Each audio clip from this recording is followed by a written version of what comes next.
everybody.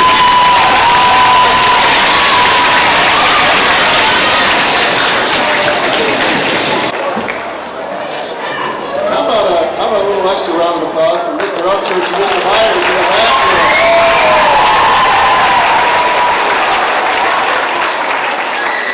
So, 8 years ago, when most of you were in kindergarten to preschool, Mrs. Fox and the NJHS members at that time came down and they said, we want to help, we want to do something, we want to make a difference. And so we kind of thought about what we could do to help make a difference, and we decided, okay, this kind of came up at the beginning of October, and let's support breast cancer awareness, okay? Very, very important to me. My mom is a two-time breast cancer survivor. How many people in this room right now know anybody, family member that has had cancer of any kind? If you look around the room and see that 75 to 80% of the hands in this room are in the air right now, that shows why we decided to do this. We wanted something that was going to have an impact and something that we could sometimes put a face to. It's really great to raise money for causes, and sometimes you mail off a check and you really don't know where that goes. But here, in this situation, we knew that if we raised some money, that we could attach it to someone or someone's that we really cared about. And so we raised some money. That first year was, I don't know, Mrs. Fox, a couple $100. It was right around $1,000. I think a lot of us put in extra money at the end because we wanted to make it look like we raised at least $1,000. But we tried really hard, and we were well-intentioned, and we had $1,000, and we looked around and we found the wonderful, wonderful Olcott Cancer Center right here in Bloomington as the recipient and the partner that we decided we wanted to work with.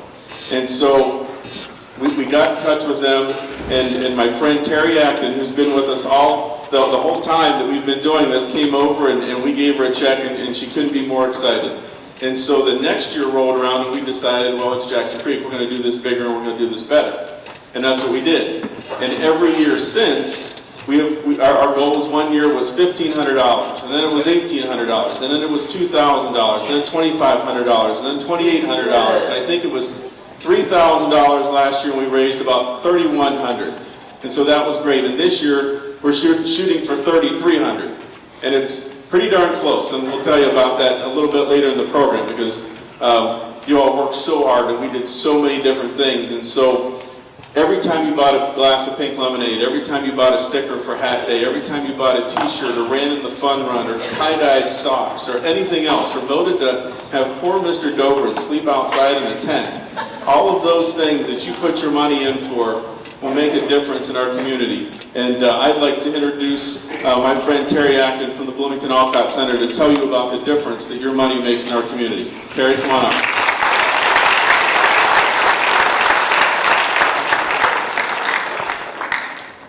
As you guys looked around when Dr. Hiller asked you how many of you had been affected by cancer, it's amazing to see in a school this size how many people are still affected. And we see it every day in our community. We know that in our lifetime, 1 in 2 men are going to get cancer and 1 in 3 women. It may not be breast cancer, but it's any type of cancer. And you guys raising this money helps provide them gas cards to get to treatment. You know, when you provide the $20 gas card, sometimes that makes a difference of whether a patient can get to chemo or radiation. We're fortunate that, you know, if we were struck by cancer, that we could do that, but some patients can't. And when we have to see every day someone say, I don't know how I'm going to get there, and we say, because of people like Jackson Creek Middle School, we're able to give you a gas card so that you can get to treatment.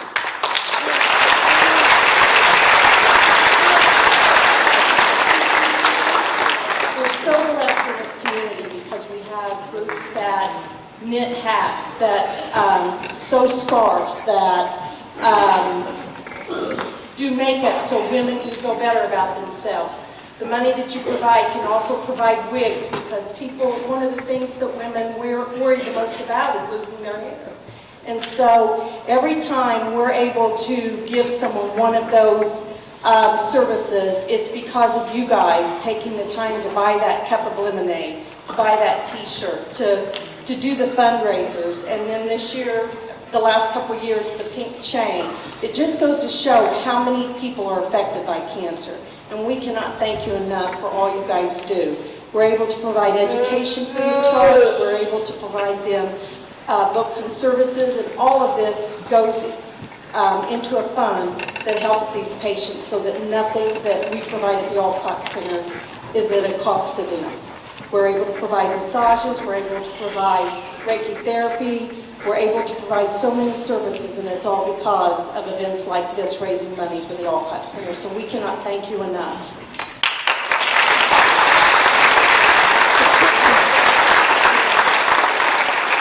So I hope you hear that. I hope you know that the money that you're raising will stay right here in our community to help people. Mr. Myers, we're going to be good to transition all this up. The money that we're raising is going to stay right here in our community, maybe to your neighbor, maybe to a family member. And that's why this is so important. And if you look around the room, starting right up here in this front corner where the pink chain starts, it goes all the way around the back. And it ends up back over here. Actually, I think it loops around a couple times and then ends up back there by where Mr. Donnelly is. But that pink chain that idea was started by one of my dear friends, Stephanie Benham. And Mrs. Benham is an art teacher at Bloomington South, and I hope you get the chance to have her as a teacher. One of the most phenomenal human beings I've ever met. And this past weekend, Mrs. Benham was honored with the Melody Martin Life-Saving Award at the Bloomington Breast Cancer Awareness Walk for creating this pink chain, because it gives us a solid, physical representation of all of those people in our community. So what you're seeing around you are links. There's over 1,000 links of people you've written down, students at Bloomington South have written down, people at the IU Hospital have written down, Owen Valley Middle School. Lots and lots of people participated to have over 1,000 names on that link, or 1,000 links for that chain to give us a representation of those people fighting cancer. And one of those people that has fought cancer and won and totally kicked cancer's butt is our very own Silver Team Science teacher, Mrs. Knox.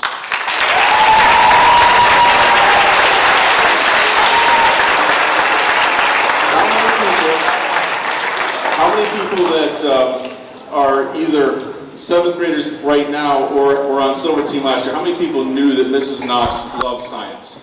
Did anyone know that? Okay. So, what you're going to find this morning is Mrs. Knox going to tell you a little bit about cancer from a scientific point of view. So, big round of applause for Mrs. Knox.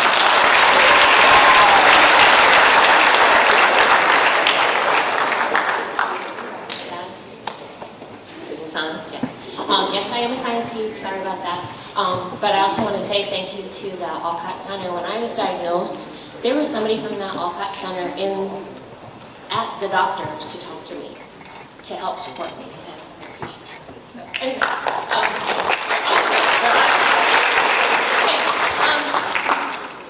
we talk about cancer a lot, and sometimes people don't really know exactly what it is, okay?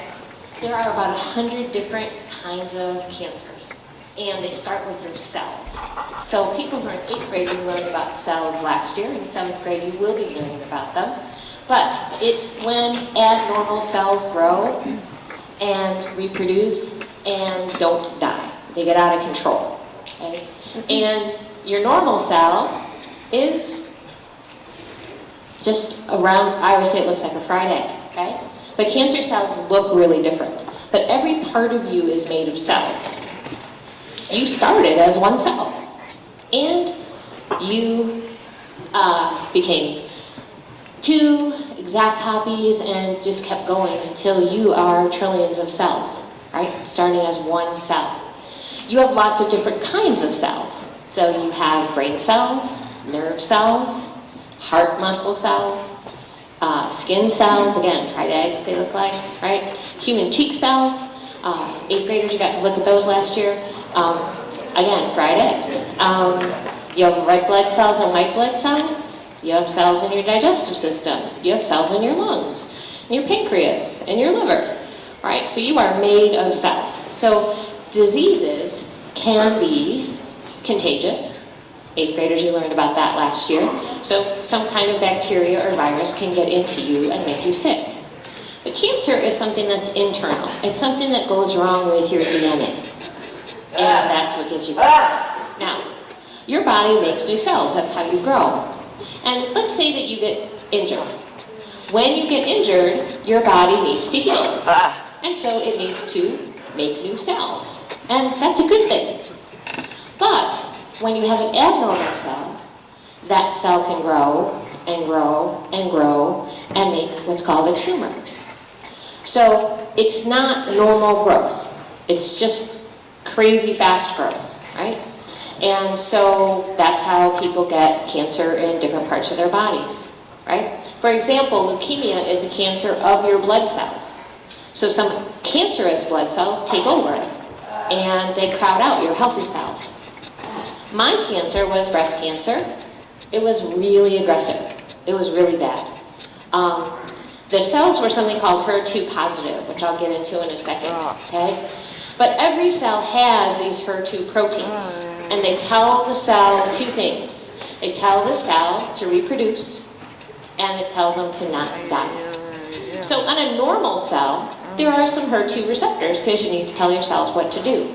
And those proteins stick through the cell membrane, right? My cells were more like, I mean, this is a cartoon drawing, but mine had a lot of them. So it told those abnormal cells said, grow, reproduce, don't die, which made tumors, right? So I had different kinds of treatment. I had every 3 weeks for a year, I had an infusion of Herceptin. And Herceptin is a special chemical that can come in and on the outside of those proteins, it can hold on to them and it can make them not send their signals out to grow and not die. Then I had another one called, an experimental drug called Lopatinib, which saved my life. The thing that was crazy about them, you see those pills there? They're about 3 times the size of a normal vitamin, and I had to take 8 of them every morning. It was ridiculous. Anyway, it goes into my cells, and it stops the protein on the inside. So I had one medicine kicking in on the outside and one on the inside, and then those cells got marked for destruction. They died. And I was super lucky. As a caution, they gave me radiation. So radiation is really strong X-rays that help kill the cancer cells. Your regular cells can recover from that, but cancer cells can't. So it's really painful. So if you know anyone going through radiation, they are going to be super tired. The first bit was really good, and then I just got exhausted. Chemotherapy, luckily I got to avoid. But chemotherapy is using a drug that kills cells when they're dividing. So cells normally go through, they copy the genes, and then they divide, and then those cells copy, and then they divide, and that's how you grow.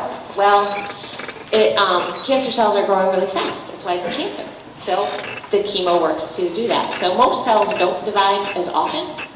But if you notice that there are some people who get chemo and they lose their hair, well, those cells in your hair follicles, they divide really rapidly. And so that's why people lose their hair. It's also why people have a hard time eating, because the cells in your digestive system, the lining of your digestive system, reproduce really quickly also. And so people have a hard time with food because everything tastes weird to them. So it kills the cancer, but it affects all your other cells too. All right, so people talk about stages of cancer. All right, so stage 0 is just, the cancer is just where it is, and that's it, right? It's one little spot of cells. And stage 1 is where they pass through wherever they began, all right? And they start to invade the tissue next to it. Stages 2 and 3 is where they go through something called the lymph system. And the lymph system is a system kids don't usually learn about, but it's part of your immune system. When you go to the doctor and they check on your throat, they're feeling for your lymph nodes. Your lymph nodes make white blood cells. And so when your lymph nodes are all swollen, then the doctor knows that your body is making a lot of white blood cells and you probably have an infection. But you have them all over in your body, all right? So when you have stage 2 or stage 3, it's spread around the body to the lymph node. And stage 4 is when it goes further into the bloodstream. And once it gets into the bloodstream, then it can go just about anywhere in the body. And so that's a really tough part of dealing with cancer, is when people are at stage 4. It's really hard to treat all of those parts, right? But it can go anywhere. It can go through the bloodstream and travel. So those are the 4 stages. So I was diagnosed and I was stage 3B. So it was pretty bad and it was super aggressive, but I was really lucky. I had awesome doctors up in Indy and they saved my life. So I'm pretty grateful. So some cancer...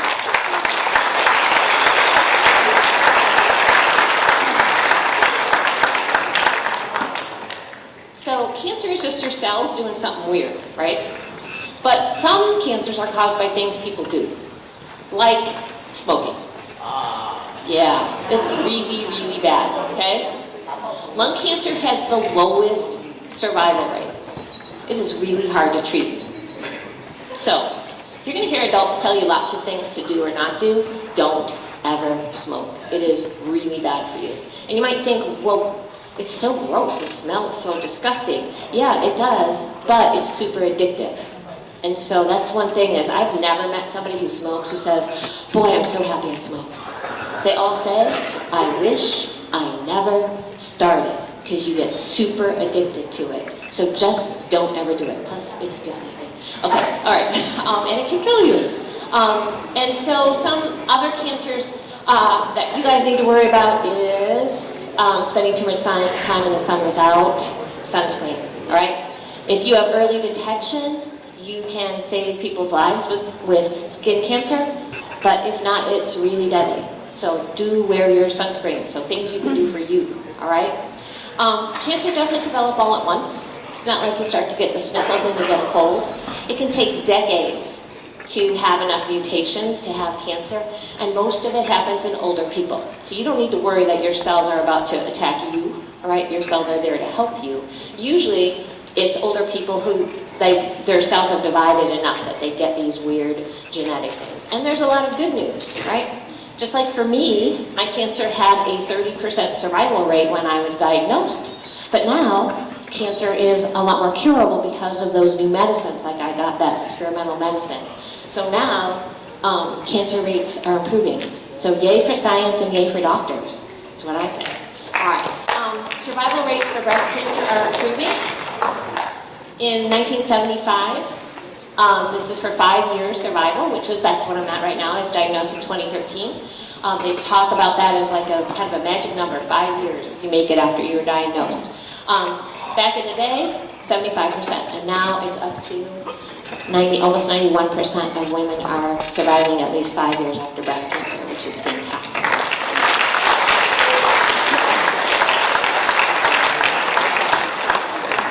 So there are things that you guys can do. One is eat healthy foods. Take care of your body, right? Exercise. Do not use tobacco. Just don't. Use sunscreen when you're outside. And help other people with cancer, right? If you know somebody with cancer, offer to help out. Somebody in your neighborhood is dealing with it, go mow the lawn for them. Go rake leaves for them. Anything you can do to help. Tons of people helped me. The faculty and staff here at Jackson Creek were unbelievably generous with me. They helped me so much. And another good thing that you guys can do is raise money for the Olcott Center, which is such a great resource in our community. Thanks.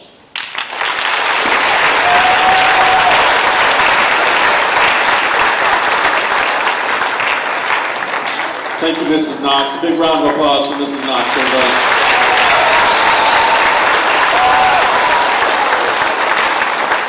So, you've probably heard, I think some of you, especially 8th graders, have heard of the Olcott Center before this month. 7th graders might be new, but we've all heard of Olcott Park, right? Yes, it's right up there. That's where we do PE. And so our next speaker is a friend of mine and has been for a long time, way back from when I taught government at Bloomington High School North. And she's going to tell you a little bit about the history of the Olcott Center, the Olcott Park, and the Olcott name and what that means to this community and how important it is. She is a former state representative of this Monroe County area up in Indianapolis for us in our government, and also a former nurse at Bloomington Hospital. So she knows so much about this topic.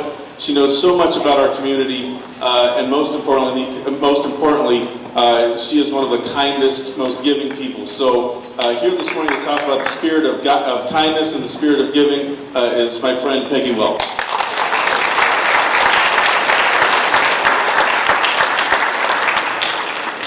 Good morning.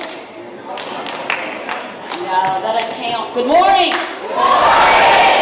That's much better. All right, Miss Knox, come up here. I want to give you a hug.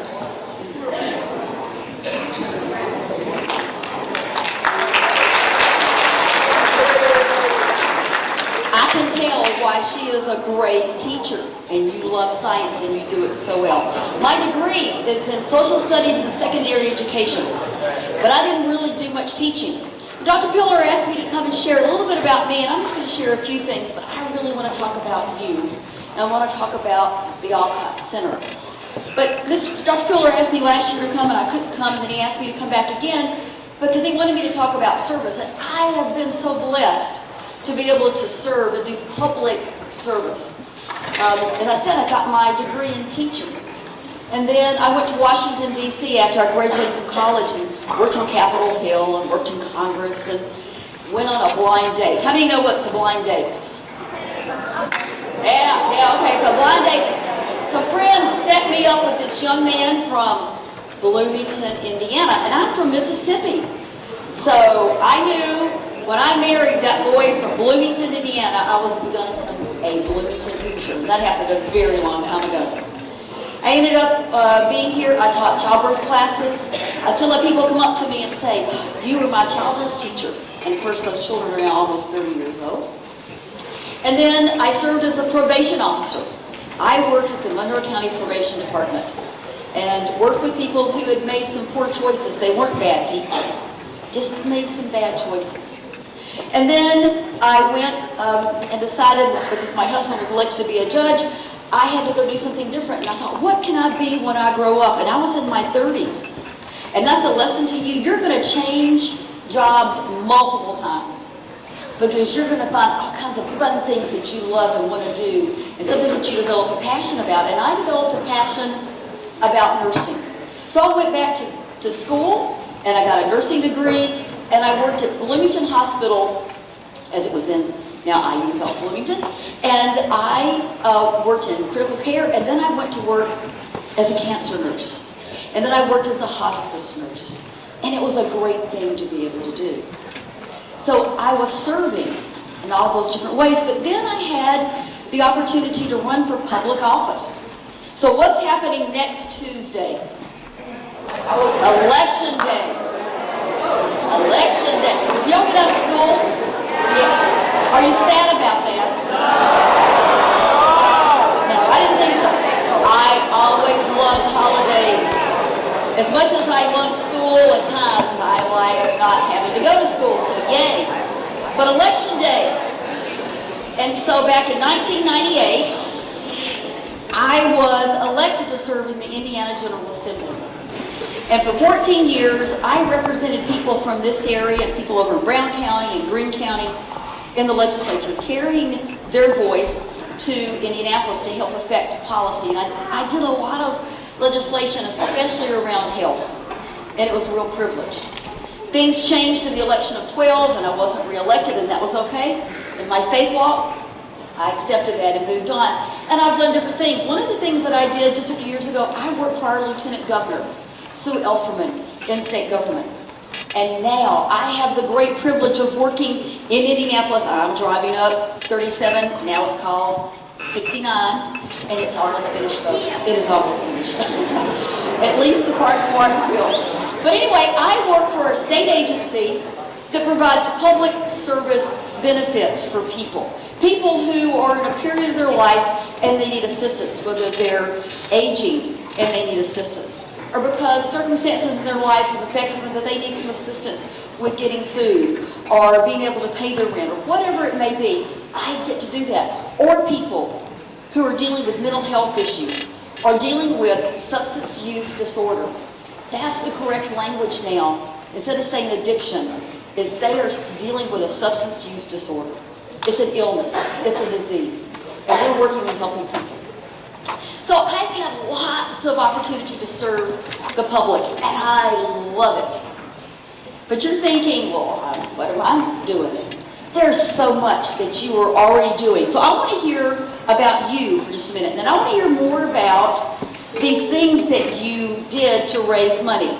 So give me, I heard Dr. Fuller talking about it, but tell me one thing that you did to raise money. Raise your hand and I'll pick some. Don't be bashful. Yes, I can't sit right there. What is one thing that y'all did here at the school? Say that one more time. What? You tie-dyed socks? Anybody wearing your socks today? Oh, let me see. Woo! I love that. Was that fun? Or you're wearing socks? You're wearing tie-dyed socks. Was that fun? So you know what? All right, so that's great. Okay, I'm going to raise my hand. I love hearing y'all talking to wisdom, but right, so over here. Yes, ma'am.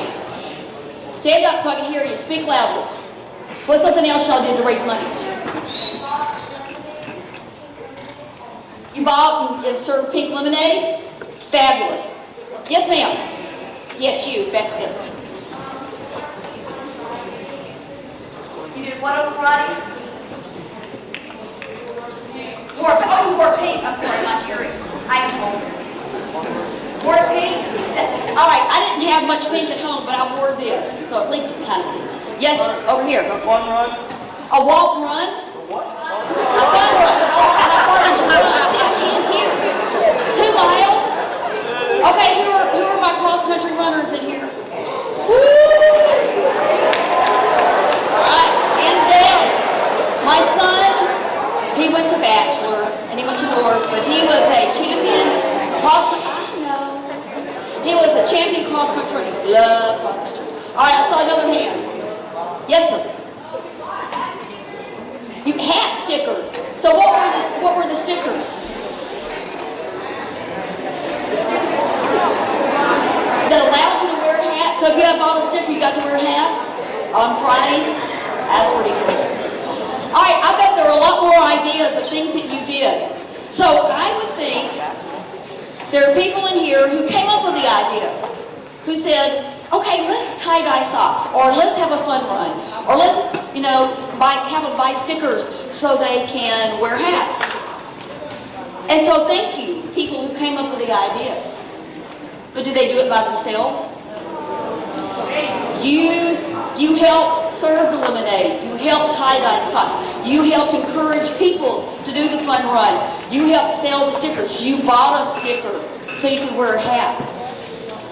Every one of you in different ways were important in making this a successful campaign. And we're going to hear in just a minute or two about how much you actually raised. And I think you're going to tell us how much you've raised over the 8 years too.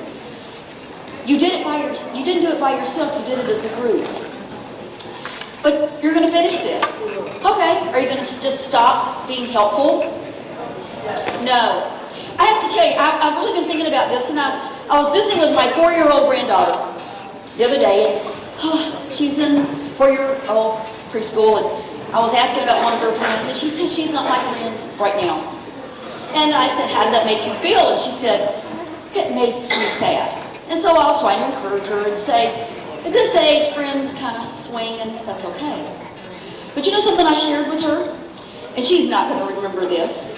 But I shared with her that I've been to many, many high school class reunions.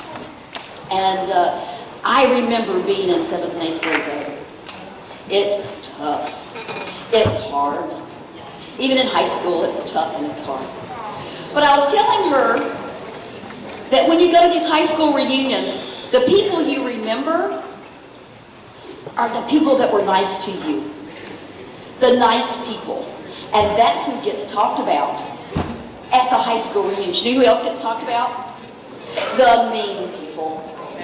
The mean people. I was at a high school reunion a few years ago, and I talked to this young man, or young, my age, but when we were in high school together, and he was one of the mean boys. He was mean to people in the band. He was mean to people, anybody that wasn't on the football team. And I said, Paul, there are people who are not at this class reunion because of you. Because you hurt them so deeply.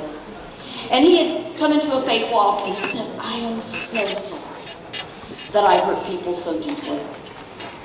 So, how do you want to be talked about at class reunions? Do you want to be talked about as that person was just so nice? Or do you want to be the mean person that kept people away from coming to a reunion?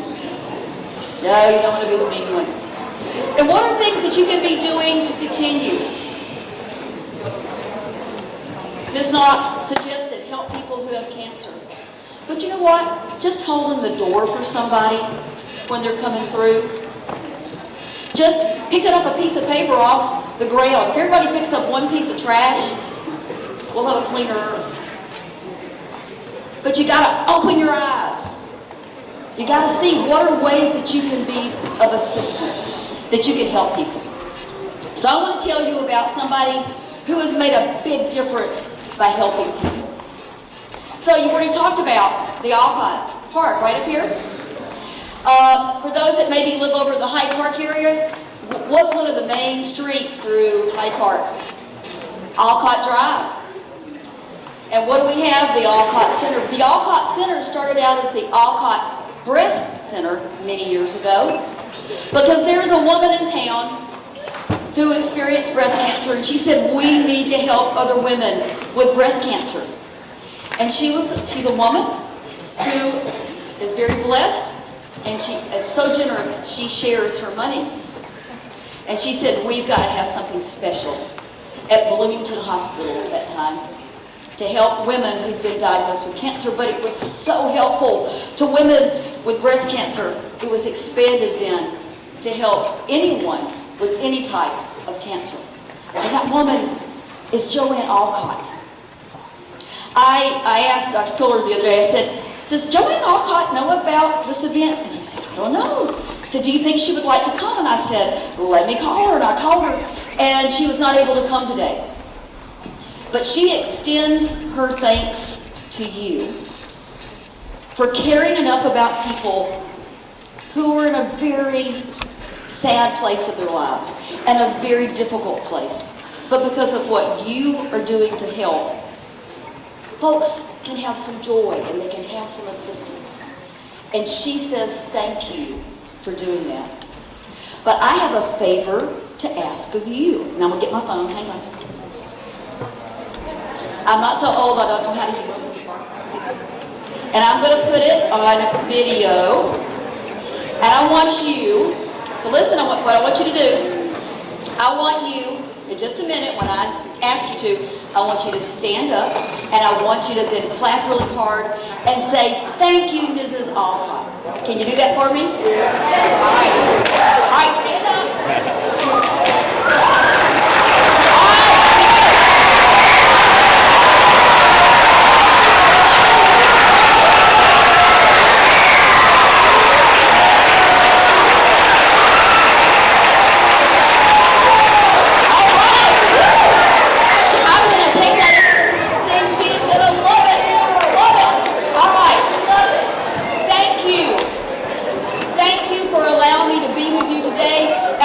Excited with you to find out how much money you have raised.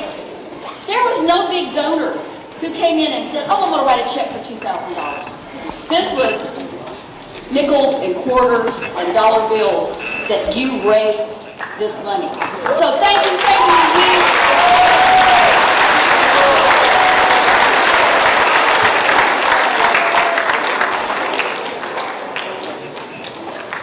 One more big round of applause for Peggy Welch and for Mrs. Rock. So, let's take a look at some information up here. Let's see. All right, we've already welcomed everybody. Let's see what's next. Oh, that's me. We'll skip that one. We already said thank you to Terry Acton. Another big round of applause for Mrs. Acton for the Olcott Center.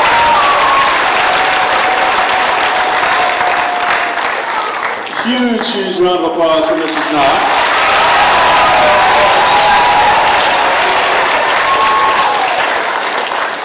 We heard about how important it is to give and to serve. Thank you, Mrs. Welch.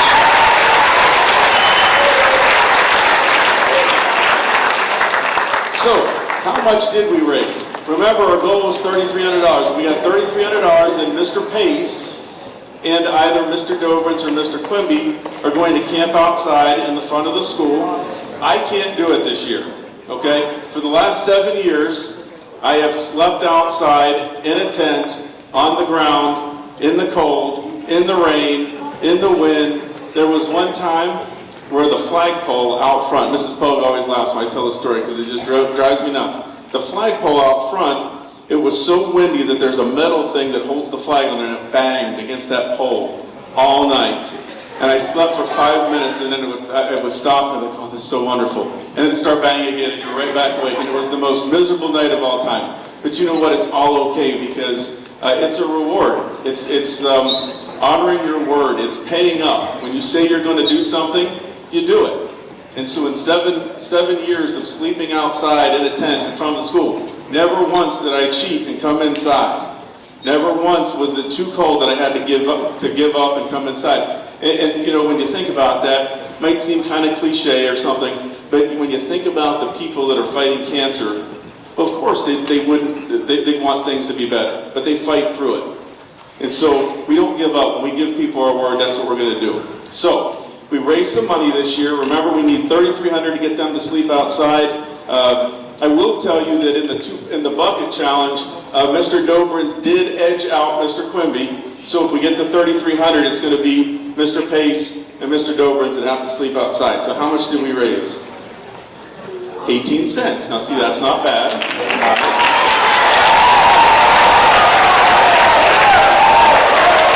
Remember, and you heard Mrs. Atkins say this earlier, every penny counts. 18 of them. $3.18. Very nice. Very, very nice. That is, we can't get a gas card for 1 gallon of gas, so that's good. All right. Is there more? $83. All right, so now we're getting somewhere, $83.18. Not bad, Jackson Creek. All right, everybody, this is it. $583. Great job. Should we stop? All right, let's see. 3,300 is the goal. Let's see what we got.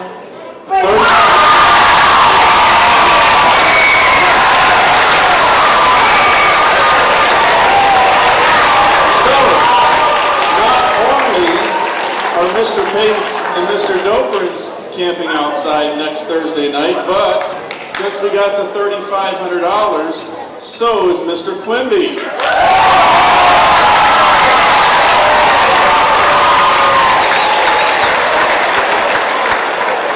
So, again, we want to thank NJHS.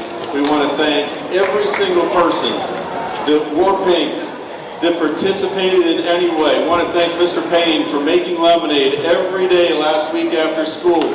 We want to thank everybody that contributed to this in any way, because Jackson Creek, over the last 8 years, we have donated $20,296 and 57 cents to the Olcott Cancer Center. We could not be any more proud of that number, and we're very, very excited to be able to partner with Olcott for this. So, next Thursday, keep in mind, listen close, tomorrow is Halloween, and it's supposed to rain. Sorry. Okay? Thursday is November 1st, and it's supposed to rain. Okay? So, I'm telling you, 8th graders, if you were here, you remember, it was pretty much a monsoon last year.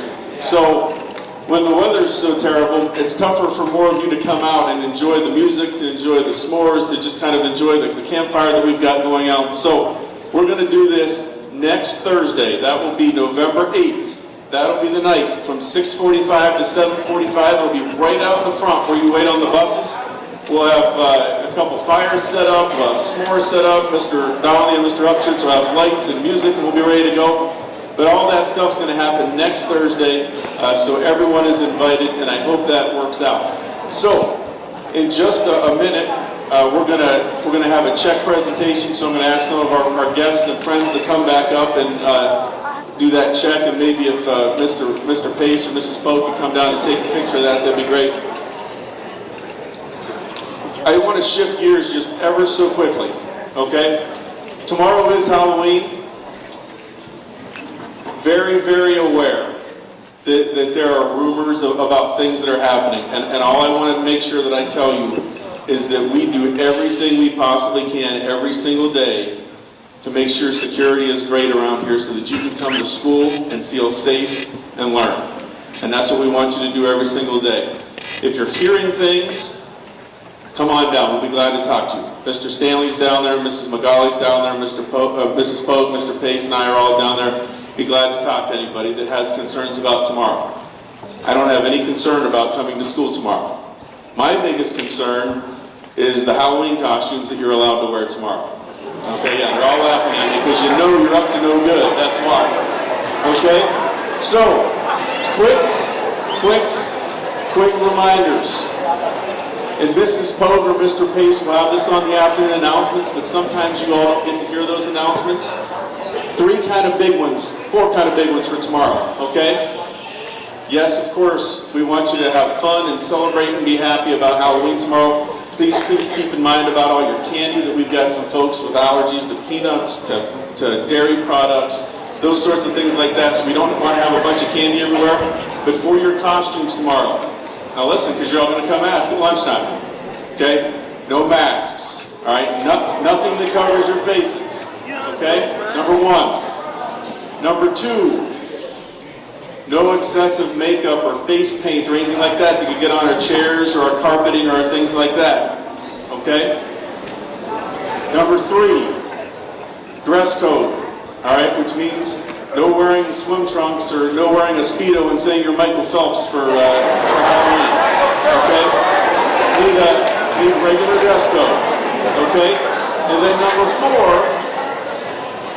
number four, okay, and this is one that's just so serious, and we've got to have everyone on board to keep this a safe, friendly, and fun place to be every day, okay? And that's nothing that could even be remotely considered a weapon, okay? So guns, knives, machetes, ninja swords, throwing stars, grenades, anything like that, absolutely not, okay?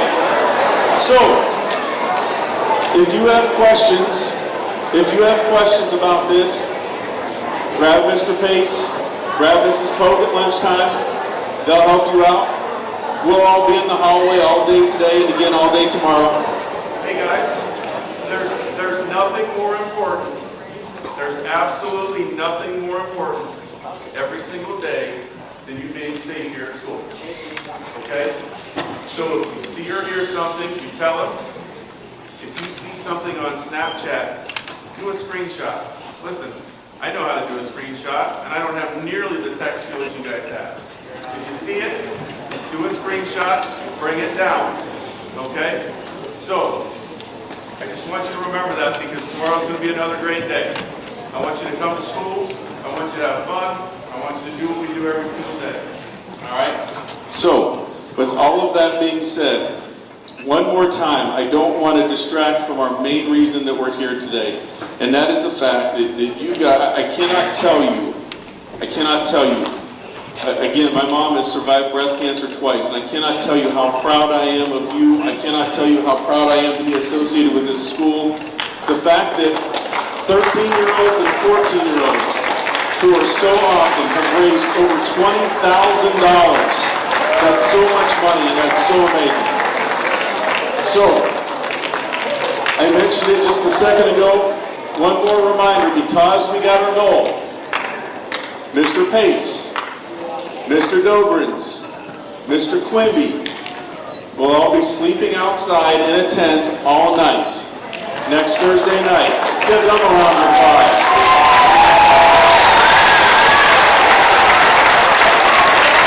Hey, who thinks that maybe we kind of just hope a little bit it'll just be a little extra cold and maybe just rain just a little bit, not too much. Do we want that? Okay. All right.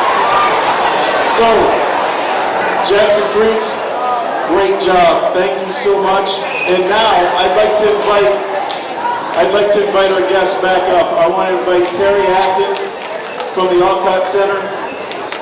I want to invite our keynote speaker, Peggy Welch. And I want to invite another crazy lady that you all know pretty well, that you've seen around, and that is our friend from the Kiwanis Club, South Central Indiana Kiwanis. She's the sponsor of Key Club in high school. She helps Mr. Chanley with our Builders Club, and she's another one that's been kicking butt with cancer, and that's Vanessa McClary. Give Vanessa a big round of applause.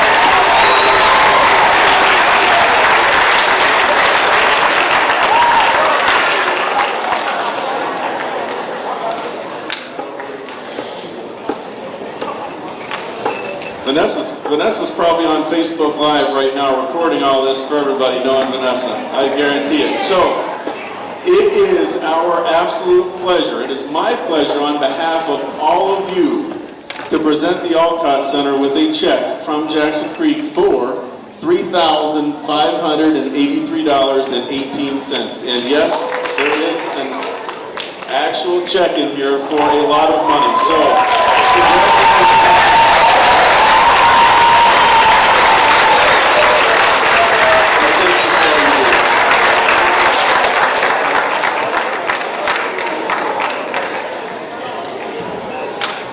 okay,